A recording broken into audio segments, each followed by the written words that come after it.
Alrighty guys, welcome back to the Book Rookie channel where I'm a rookie and I'll be reading some books. Either way, before I get into what got me back into reading, I just like to discuss my plans for 2025 and end of 2024. As I said in the previous video, I'll be trying to make like a little plan of how many books and what I'm gonna read for the next year. And I think I've come up with like a little plan. I don't know if it's manageable, I don't know if it's doable, but I want to accomplish it. And if I don't, I'll come up with the consequences later, probably towards the end of the next year. But my goal is to read 100 books by the end of 2025. I will be considering the last 3 books that I read towards the goal because it's been within the last month of me reading. So I'll be adding those books to the list of the 100 books. And I'll obviously be posting reviews for those books. And yeah, so that is kind of what I wanted to get out in this video instead of making a whole separate video just talking about this quick little plan.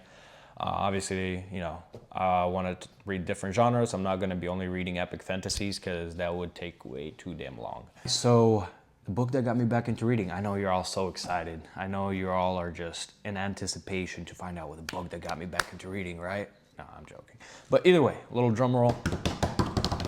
All right, so this book right here, Fahrenheit 451, it was written 70 years ago, so it was written in 1953. It is written by an American classic author, Ray Bradbury. I haven't heard about him until I read this book. I definitely would like to check out some of his other works that are not as popular as this book right here.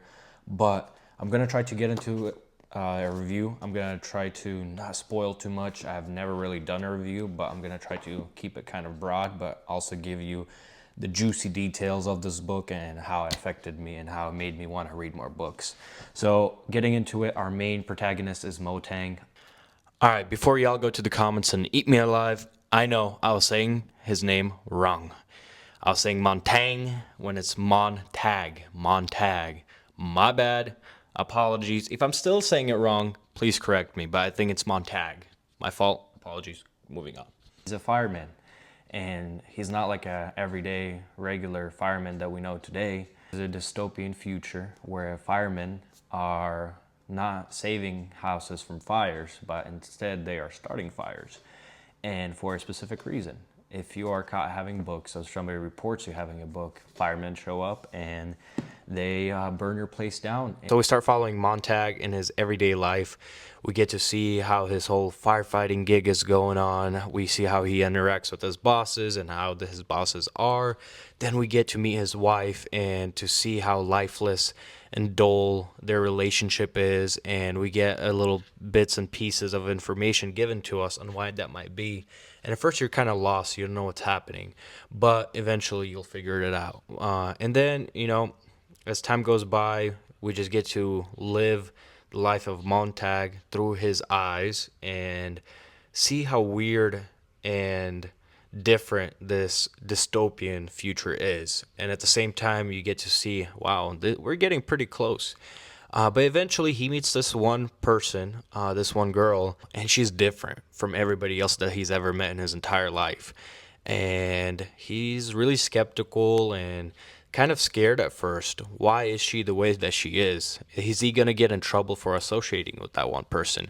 But she had a different outlook on life. She was interested in minor things. She was interested in nature. She was interested in just going for walks. She was interested in history. She was joyful, and she had a smile on her face. And for Motang, that was strange. And so after his interaction with this girl, he goes on with his life, and there's some events that take place that make him question life even more, right? He makes a few decisions that no normal fireman would ever make. I'll give you a quick little spoiler. He picks up a book. But after that, that pushes the plot forward. He meets some like-minded people along the way, and we see how they work towards changing the world around them and what they can do to prevent this type of situation from ever happening again. The story climax is really amazing. I enjoyed every second of it. I was sitting there tensed up reading this book, wanting to finish it as fast as I could because it was an amazing story, and the way this book summarizes is beautiful. And I think it summarizes in a realistic manner that this is the probable outcome of the certain events that led to that ending, you know. There's, I would say, no happy ending, so I'll give you this spoiler. It's a realistic ending. So, you know, this book kind of opens up the eyes of a current reader, especially in the world that we live in today, where we doom scroll on TikTok, we watch movies after work nonstop, we overconsume information that is fed to us. But this book kind of tells you, hey man, go talk to people, go strategize, go think critically, discuss problems that you run into with people around you. Don't hold it on into yourself. And then read books, because books are such a big part of our society and of humanity, not even society, just humanity. Things have been written for centuries, you know, history, religion, stories, and everything comes from books. So we can't let these things go, because it's just kind of a warning, I feel like, for the future. And everybody can have a different, you know, outtake from this, but for me it's to cherish books, and that these things right here, you know, we need to protect them. We can't have technology overtake completely. Technology is convenient, it's easy, and it's addictive, but the words on pages give us the freedom of thought, the freedom of knowledge, the freedom of discovery, and not everything handed to us on the platter.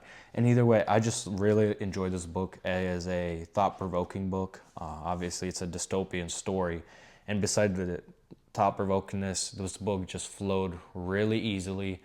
The prose of this book were not hard to read, which I am, you know, English is my second language, so reading complex English prose can be challenging at times, but this book, no slowing down. There's not a drag in the center of the book like some books tend to have. This book just flowed from beginning to end. It had a complex story with simple antagonist. It had a really good protagonist who just evolved as the book went on, and his eyes got open, and he woke up from this mundane everyday living of just misery and into a more complex, hard, and scary world, but at least it was all in his own thoughts, you know. And yeah, this book just has an amazing story, amazing ending. The author is great. I'll definitely be checking more things out by Ray Bradbury. And yeah, if you guys have not read this classic, I really recommend reading Fahrenheit 451. If you really want like a dystopian, futuristic, sci-fi story, I'd definitely recommend this book. And if you like thought-provoking books, this is another one. And me personally, I'll be rereading this book in the future. I don't know how soon, but a must read. I would say this is on my top 3 now. I'll give it a, see, I don't have my, you know, scoring figured out yet, but I'll give it a solid 9.5 out of 10. I don't know if I can say 10 out of 10 confidently. I'll just give it a 9.5. I don't have my scoring figured out, or not even close to figured out. So I'll be trying to read more books. As I said, you know, I want to read 100 books by the end of 2025 and rate them as I go. And then maybe in the future, I can re-rate things and make a video about that. But must read, you guys should check it out. If you're in a reading slump and you haven't read this book, I think this will help you and give you a little motivation. And yeah, I hope if you guys enjoyed this little review, if you have any suggestions or critiques of the way that I, you know, make these videos, leave them down below. I'll consider them. I don't know if I'll act upon them, but yeah, see you guys in the next video.